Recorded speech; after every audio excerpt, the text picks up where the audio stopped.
1절, 또 3절, 26절, 29절 읽도록 하겠습니다.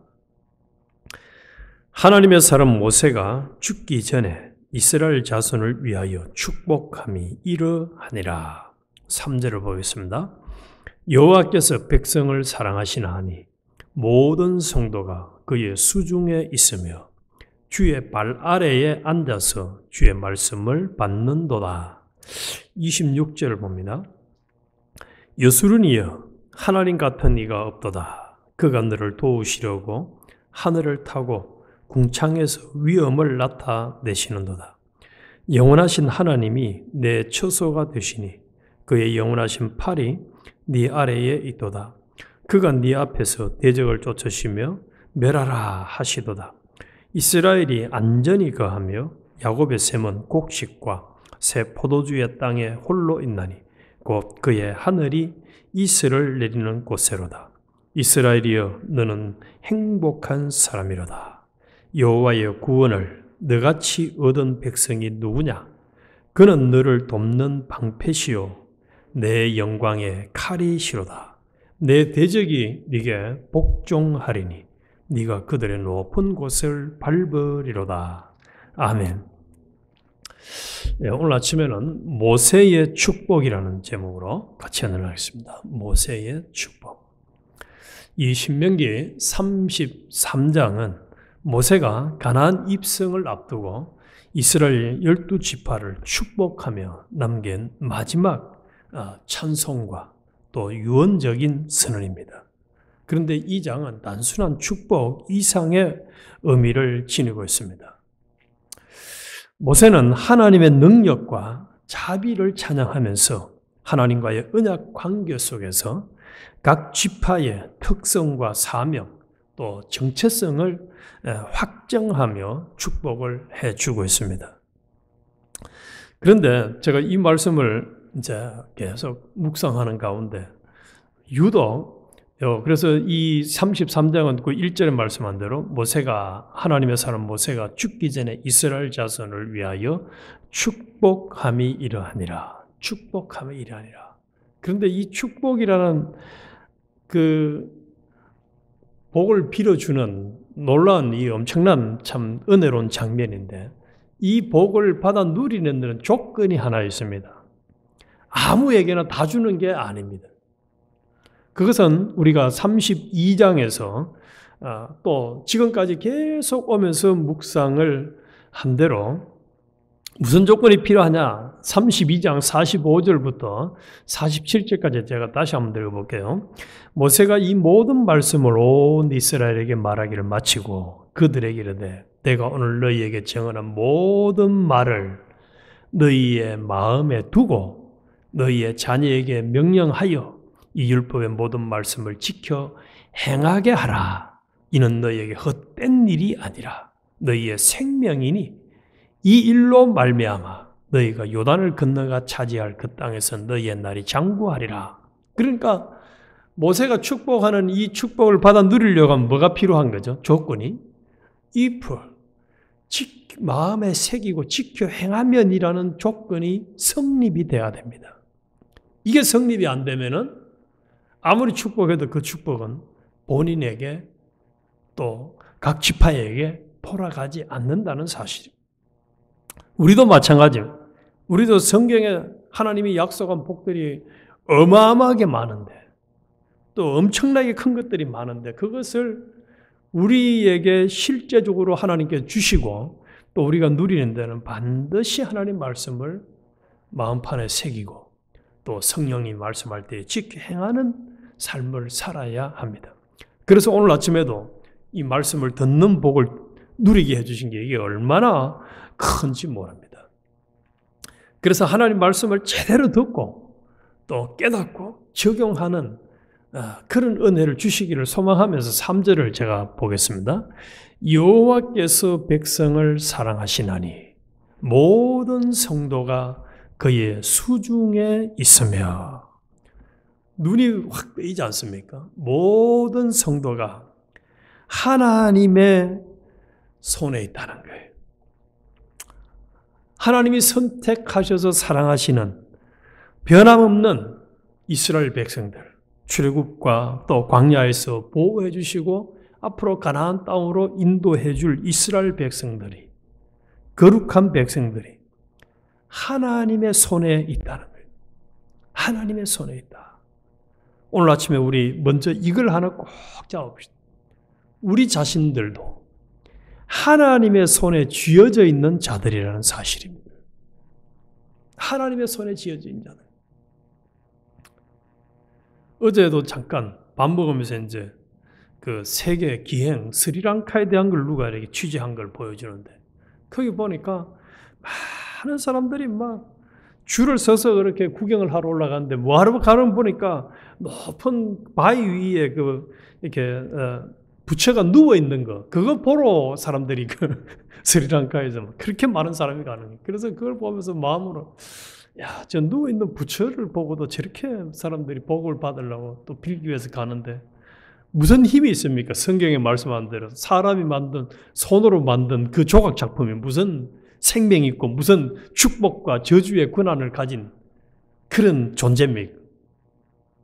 그런 걸 보고 구별할 수 있는 은혜를 받은 우리가 얼마나 복 있는 자들인지, 하나님을 아버지로 부르신 우리. 그런데 우리는 꼭 기억해야 될 것은, 우리는 하나님의 수중에 쥐어져 있는 자들이라는 거예요. 수중에 쥐어져 있는 자들. 그래서 우리가 이 하나님의 수중에 쥐어져 있다는 것은 무슨 얘기입니까? 하나님의 절대 주권에 그 영향을 전적으로 받는다는 거예요. 하나님이 복을 주면 복 있는 사람이 되는 거고, 하나님이 버리시면 그만 참 불쌍한 사람이 되는 거다. 이것을 우리는 잊어버리면 안 됩니다. 그러면서 그의 모든 성도가 그의 수중에 있으며 주의 발 아래에 앉아서 주의 말씀을 받는도다.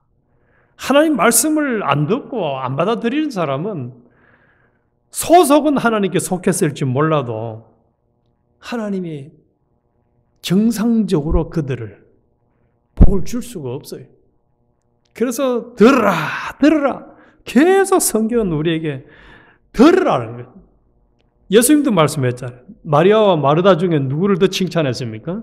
일 열심히 하는 마르다보다도 딱 주님 앞에 앉아가지고 말씀을 들으려고 하는 마리아를 더 칭찬했어요. 그래서 우리 예언교회 성도들은 하나님 말씀을 잘 듣는 사람이 되어야 됩니다. 열심히 사느라고 바빠가지고 이것저것 때문에 사느라고 바빠서 말씀을 안 듣고 말씀을 읽지도 안 하고 묵상도 안 하고 마음에 새기지 않는 사람이 되어지면은 참 복 없는 불행한 사람, 행복하지 못한 사람. 마치 예수님 말씀한 그 밭으로 표현하면은 길밭, 돌밭, 가시덤불에서 벗어나지 못해 결실을 하지 못하는 불쌍한 사람이 되고만. 그래서 딱 잡을 거, 나는 하나님의 손에 쥐어진 사람이다. 두 번째로는 우리는 하나님 말씀을 잘 받는 그런 사람이 되어야 된다. 그래야 이 모세가 축복하는 축복을 받을 수가 있습니다. 그런데 이제 6절 이하부터 이 각 지파들에 대한 축복을 말씀을 하는데, 이게 내용이 많아서 제가 간단하게 요약을 해보겠습니다. 첫 번째, 르우벤, 장자 르우벤에 대해서 축복을 하는데, 이 르우벤에 대한 축복은 생명과 존재의 유지를 위한 은혜를 받게 될 것을 축복합니다. 그리고 7절에 유다 지파에 대해서는 지도력과 승리의 회복을 줄 것이다. 또 주기를 축복하고, 그리고 8절에서 11절에는 레위 지파에 대해서 분별과 교훈, 그리고 성결의 사명을 누리게 될 것을 축복해 주고 있습니다. 그리고 12절에는 베냐민 지파에 대해서 하나님의 품에 안긴 자들이 될 것이다.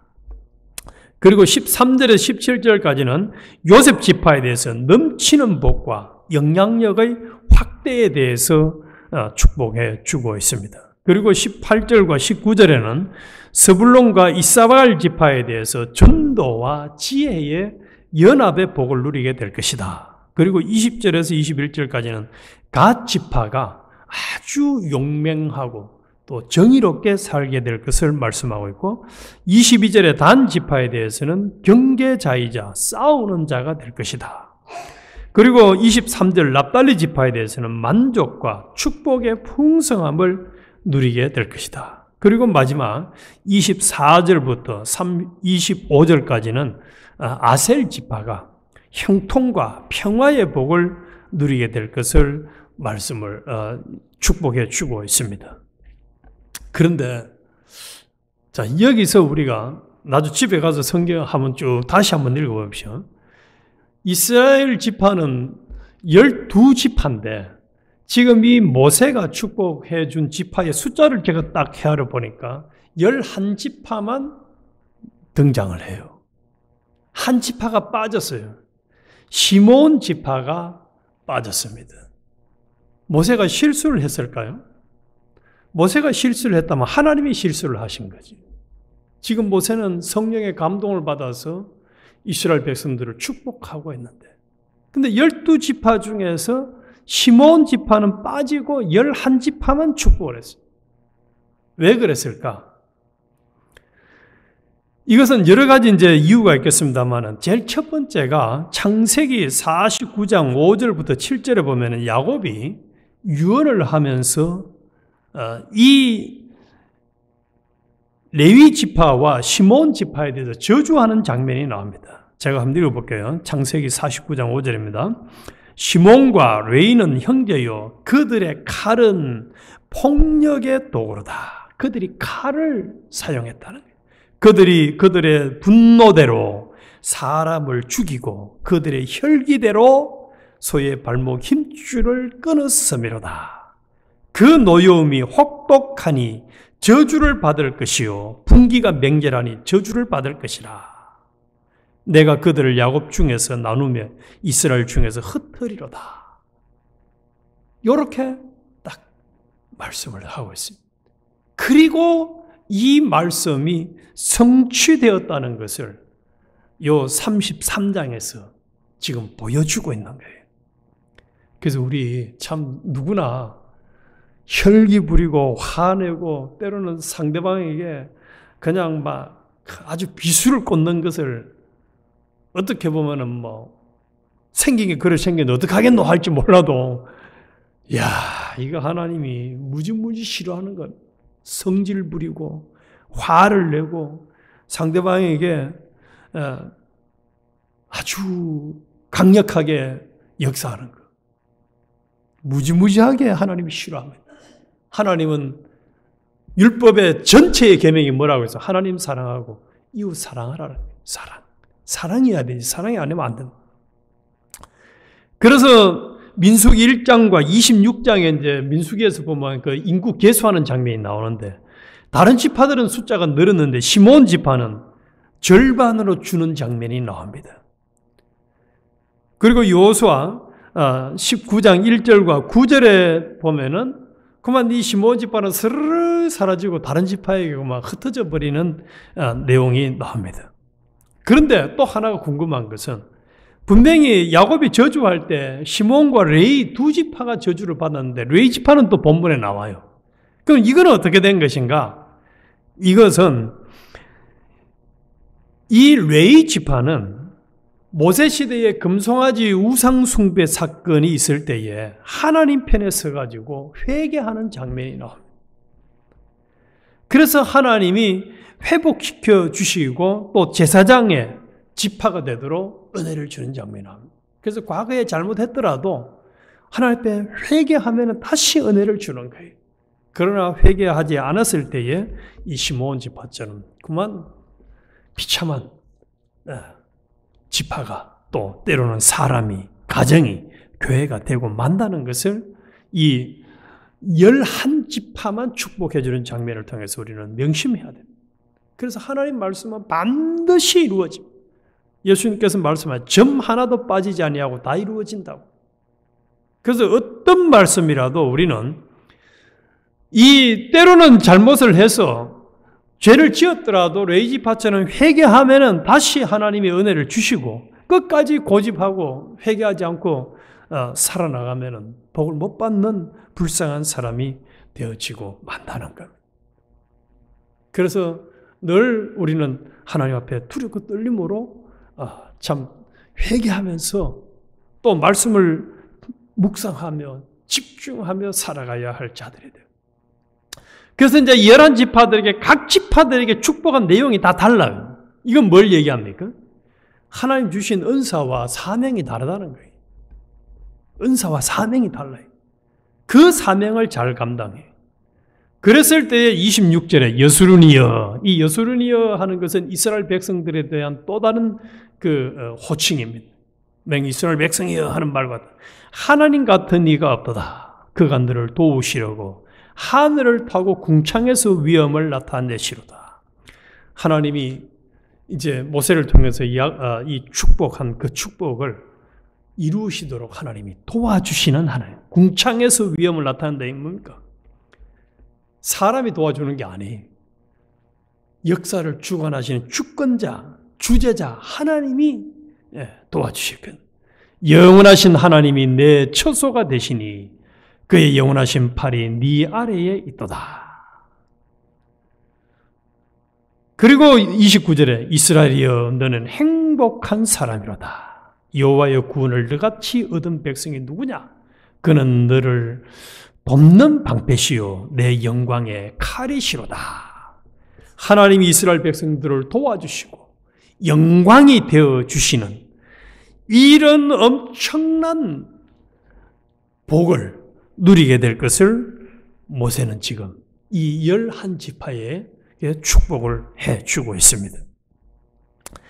그래서 이 자리에는 우리도 오늘 이 33장을 통해서 꼭 명심할 것은 우리 각자에게 주신 은사와 달란트가 다 다릅니다. 사명이 다 다릅니다. 그리고 우리를 붙들고 계시는 분이 누구냐? 수중에 잡고 계시는 분이 하나님이시라는 사실. 그리고 그분이 우리에게 궁창에서 또 우리의 방패가 되시고 심지어 영광의 칼이 되어주시면서 우리를 붙들고 오늘도 일을 하시려고 아직도 살려두신 거예요. 만약에 그게 아니라면 우리는 이미 데려갔을 거예요. 이 땅에 두지 않았을 거예요.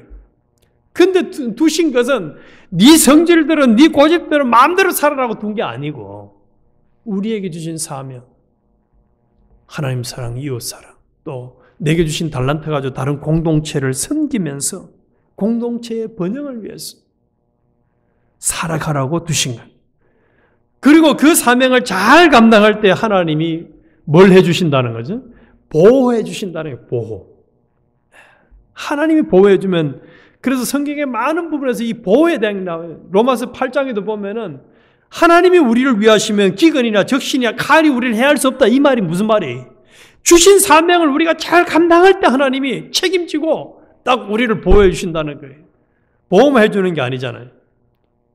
예수님이 그 나라와 그 의를 구하는 자이면 뭐 해줍니까? 먹을 것, 입을 것, 마실 것, 의식주에 대한 모든 것도 다 더해주겠다는 거예요. 그래서 우리는 철저하게 우리에게 주신 사명을 우리가 잘 감당하면은 하나님이 우리를 통해서 이루고자 하는 하나님의 뜻이 이루어질 것이고, 또 그 사명을 잘 감당하면 할수록 하나님이 우리와 함께 동행해 주실 것이고, 필요한 것이 있으면 공급해 주실 것이고, 또 우리에게 막아줘야 될 것이 있으면 싹 다 막아주실 것이고, 우리를 통해서 일을 해야 될 것이 있으면 믿어지지 아니하는 말씀이지만은 믿어야 될 말씀이, 내 말이 너희 안에 거하고 너희가 내 안에 가면 내가 하는 일을 너도 할 것이요 나보다 더 큰 일도 하리라 말씀했잖아요. 어마어마한 일을 할 수 있다는 거예요.